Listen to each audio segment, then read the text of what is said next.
ये इस सीरीज़ का दूसरा वीडियो है। आज हम बात करेंगे, ये इस सीरीज़ का दूसरा वीडियो है। आज हम बात करेंगे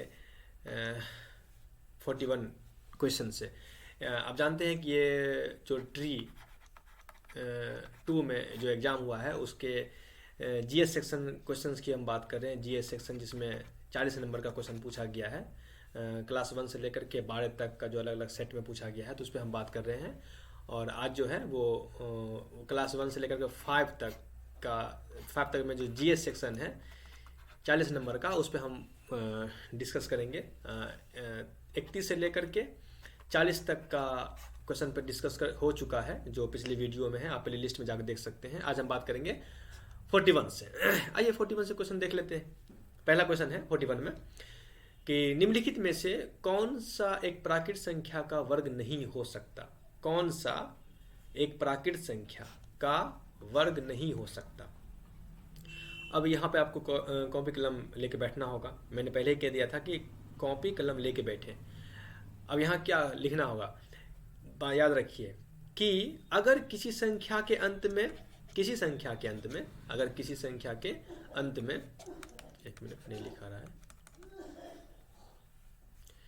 एक सेकेंड,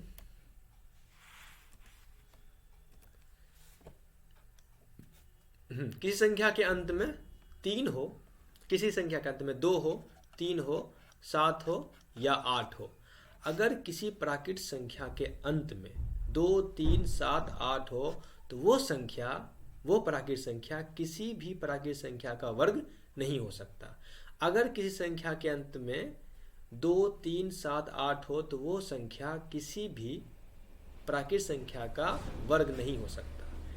देखिए यहाँ पर एक ऑप्शन आपका सी है जिसमें लास्ट में 7 है। तो हमने कहा कि किसी संख्या के अंत में 2, 3, 7, 8 हो तो वो संख्या किसी भी प्राकृत संख्या का वर्ग नहीं हो सकता, इसलिए ऑप्शन नंबर सी। अगर आपको ये याद है तो आप 1 सेकेंड में ये क्वेश्चन बना दीजिएगा। 1 सेकेंड में, 2 सेकेंड बहुत हो गया, टिक मारिए, आगे बढ़ जाइएगा। ये सब वर्ग हो सकता है किसी न किसी संख्या का, लेकिन ये नहीं हो सकता। क्यों? क्योंकि इसके अंत में 7 है। ठीक है, नेक्स्ट क्वेश्चन 42 नंबर कहता है कि 1.5x बराबर 0.04y है, तो y माइनस एक्स और y प्लस एक्स का मान निकालिए। 1.5x बराबर है 0.04y के, तो x बटे y कर दीजिए, y को अलग कर दीजिए, x को अलग कर दीजिए, तो x बटे y बराबर हो जाएगा 0.04 बटे 1.3। ठीक है ना। अब यह पॉइंट हटाइए, ये पॉइंट हटाइएगा तो यहाँ हो जाएगा 10, ये हटाइएगा तो यहाँ हो जाएगा 100। ऐसे भी आप सीधे इसको हटा कर सकते थे, कोई दिक्कत नहीं था। अच्छा, 10 ये 0 कट जाएगा, ये 2 से कट जाएगा, ये 10 ये 0 कट जाएगा, और 2 से कट जाएगा, ये 5 कट जाएगा। ठीक है ना। और फिर आपका हो जाएगा 5, 15, 25, 75। ये हो जाएगा आपको 2/75। उसको काटिएगा, आप आसान से भी काट सकते हैं, जैसे मन वैसे करें। 2/75 यानी कि x बराबर 2 और y बराबर 75, तो y माइनस एक्स बटे y प्लस एक्स। आप इसको अगर इजी वे में काट सकते हैं तो वो आपकी मर्जी, अपना काट लेंगे, कोई इशू नहीं। हम थोड़ा सा लॉन्ग कर देते हैं, आप आसान कर लीजिएगा। तो 75 माइनस 2, चूँकि y का मान 75 है, x का मतलब मान 2 है, और 75 प्लस 2, तो काटेंगे तो कितना हो जाएगा 73/77। देखिए कोई ऑप्शन है 73/77, ऑप्शन नंबर बी। क्लियर। आप थोड़ा सा समझेंगे तो आराम से बना सकते हैं, कोई इशू नहीं है क्वेश्चन में। अच्छा, 42 हो गया। अब हम आगेंगे क्वेश्चन नंबर 43 पे आते हैं। ये क्वेश्चन है, इसको सॉल्व करना है 43 नंबर क्वेश्चन को। आइए को सॉल्व कर लेते हैं। देखिए इसमें थोड़ा सा स्टेप काम कर लेते हैं। तो नीचे में हर में 3 अंक के बाद दशमलव है, 2 अंक और 3 अंक, और ऊपर में भी 3 अंक के बाद दशमलव, तो दशमलव ऑटोमेटिक उड़ जाएगा। क्यों, समझ लीजिए कि अगर ऊपर अंश में भी गुना हो पूरा, हर में भी पूरा गुना हो, तो अगर दशमलव दोनों तरफ समान अंक के बाद हो, दशमलव ऑटोमेटिक खत्म हो जाता है। तो मेरे पास बच जाएगा 204 गुने 42/7 गुने 34, ये रूट 7, 6 के 42, 6। ठीक है ना। 6, 3 दूना 6, 17 दूना 34 काट दीजिए। ऐसो काटिएगा तो 12 मरतबा में काट जाएगा, 12 तिया 36, 3 पर 36 रूट बराबर 6, option number C. Clear. Next आइए, बोलता है कि यदि 44 नंबर क्वेश्चन, यदि y का x% 100 हो, यानी कि y का x% बराबर हो 100 और z का y% बराबर हो 200, तो x और z के बीच संबंध क्या रिलेशन है, आइए करते हैं। तो y का x%, अगर परसेंटेज हटाएंगे नीचे 0 हो जाएगा, बराबर 0। सॉल्व कीजिए, तो x y बराबर 100 को उधर भेज दिएगा तो 4 ठो 0, ये हो गया। और z का y परसेंटेज हटाइएगा तो नीचे 0 हो जाएगा, बराबर 200। तो यहाँ हो जाएगा z y या y z कुछ भी लिख सकते हैं, कोई इशू नहीं है आपको, 20,000।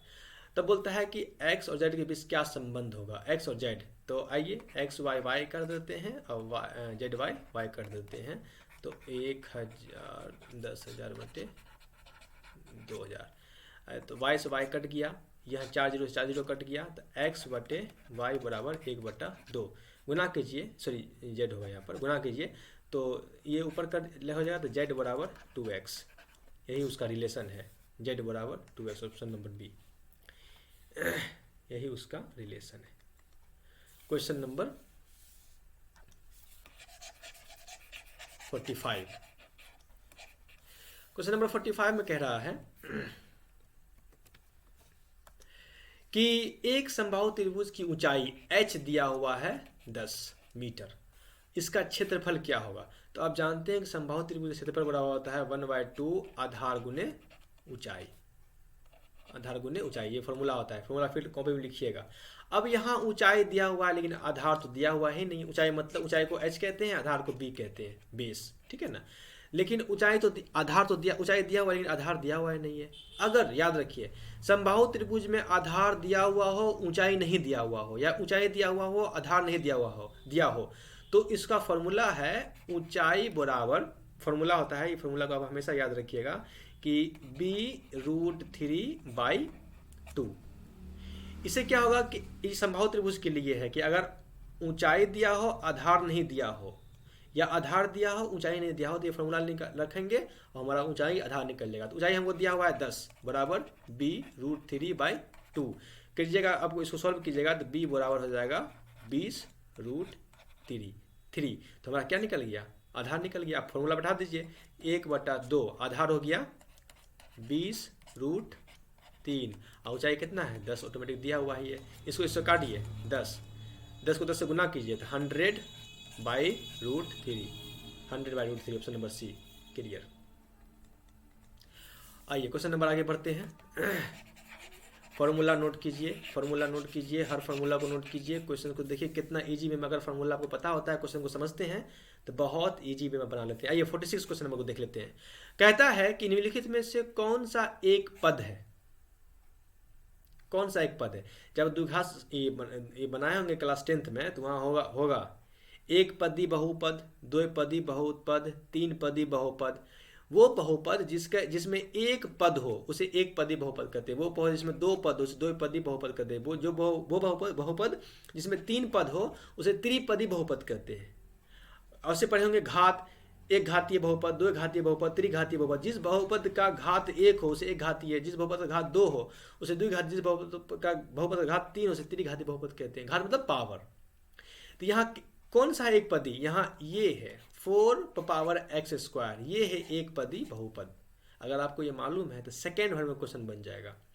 एक पदी बहुपद है लेकिन दो घातीय बहुपद है, इसका घात पावर कितना है 2, तो दो घातीय बहुपद है। सबसे हाईएस्ट जो पावर होता है वही उसका घात माना जाता है। तो ये दो घातीय बहुपद है लेकिन एक पदी है, एक पद है इसमें। अगर पूछता है इसमें कि इसमें कौन द्विघातीय बहुपद है तो भी ऑप्शन नंबर ए होता, ठीक है ना।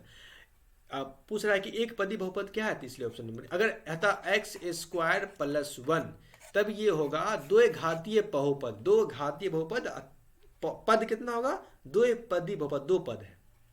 अगर x power 3 plus x square plus 1 होता तब इसे कहते हैं त्रिघातीय बहुपद। क्यों? क्योंकि इसका हाईएस्ट घात 3 है। और द्विपदी त्रिपदी बहुपद, त्रिपदी क्यों? इसका 3 पद है, त्रिपदी बहुपद। तो इस तरह से आप इस बात को समझिए। ये क्वेश्चन नंबर नेक्स्ट देख लेते हैं। यहाँ तक मैथ का क्वेश्चन क्लियर हो गया। अब नेक्स्ट वीडियो में हम मैथ के आगे जो टॉपिक पूछा गया उस पर बात करेंगे। इस वीडियो को यहीं तक रहने देते हैं। आप लोग नोट कीजिएगा। मैं आप लोग से एक रिक्वेस्ट करूँगा, आप जो समझें आप लोग कॉपी कलम लेकर रखें और चीज़ों को नोट करें। नोट करने के बाद आपको बहुत कुछ सीखने को मिलेगा। मैं इस बात की आपको बिल्कुल गारंटी लेता हूँ। लेकिन नोट करेंगे आप।